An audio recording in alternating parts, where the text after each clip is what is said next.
Here I've got Samsung Galaxy J6 Plus, and let me show you how to locate IMEI and serial number on the following device. So at first we will go with the quickest method. Just open your phone dialer and enter a secret code, which is *#06#.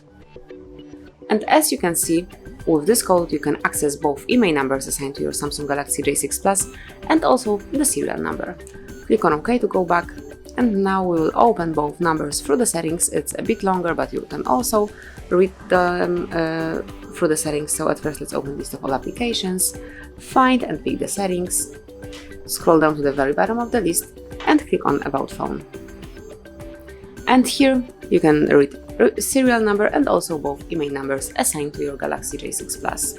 So that would be all, so you can smoothly, quickly and easily locate both IMEI and serial number. Thank you for watching, please subscribe our channel and leave the thumbs up.